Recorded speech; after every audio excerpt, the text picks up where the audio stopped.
तर नमस्कार मित्रांनो, मराठी क्राईम नेटवर्क या चॅनलवर तुम्हा सर्वांचे स्वागत आहे. तर आजची गोष्ट आहे मुंबईतील रबाळे येथे राहणाऱ्या पलक आणि रोहितची. हे दोघेही 10वी शिकत होते. मुलगा रोहित हा रबाळेमधील तर मुलगी पलक ही घनसोली येथील रहिवाशी होती. रोहित आणि पलक दोघेही चांगले मित्रमैत्रीण बनले होते.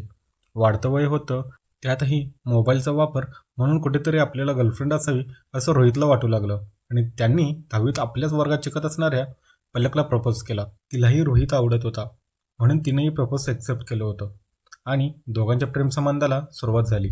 घरी गेल्यावर सुद्धा आई वडिलांच्या फोनवरून चोरून बुक फोन करणं हे त्यांचं सुरू झालं होतं. दोघेही एका शाळेमध्ये इयत्ता 10वी शिक्षण घेत होते, त्यामुळे त्यांची रोजच भेट व्हायची. या दोघांमध्ये घट्ट प्रेम संबंध निर्माण झाला होता. आता रोहित पलकला आपण कुठेतरी बाहेर भेटू असे म्हणू लागला. पलकने देखील आपला होकार दर्शवला. त्या दिवशी आपल्या आईवडिलांसोबत खोटे बोलून पलक रोहितसोबत बाहेर फिरायला गेली.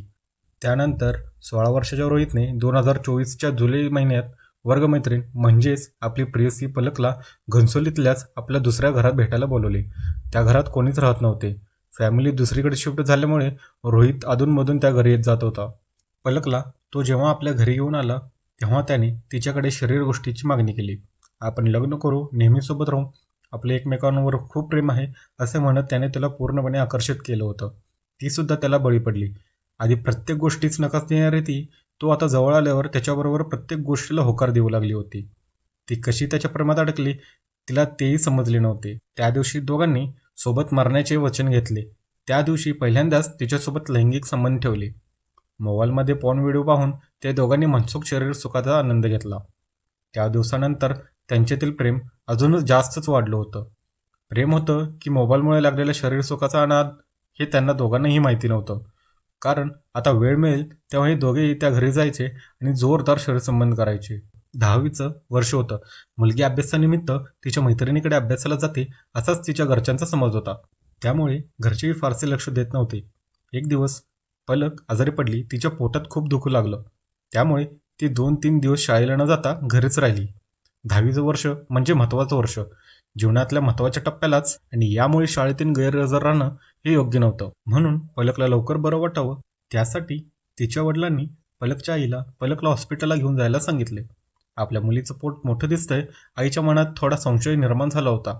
पण आपल्या मुलीच्या पोटात जास्त धोकायला सुरुवात झाल्यामुळे त्या आईने तिला लगेचच दवाखान्यात तपासणीसाठी नेलं. डॉक्टरांनी तिची तपासणी केली तेव्हा त्यांची मुलगी पलक 21 आठवड्यांची म्हणजेच 5 महिन्यांची गरोदर असल्याचे सांगितले.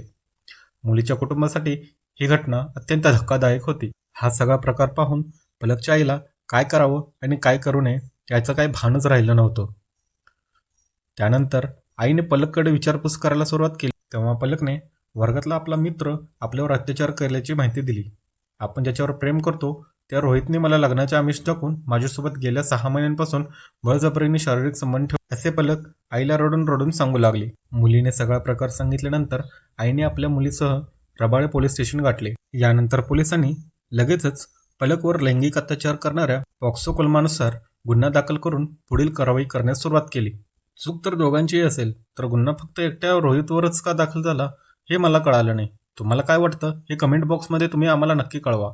प्रेम जर दोघांनीही केलं तर एकटा दोषी मुलगाच का? खरं तर हे 15-16 वर्ष किशोर वय असतं. त्यामुळे या वयामध्ये मुलांच्या शरीरात आणि विचारात बदल होत असतात आणि यातच हे लैंगिक आकर्षण देखील असतं. खरं तर रोहितने पलककडून लैंगिक संबंध ठेवण्याची परमिशन मिळवली होती.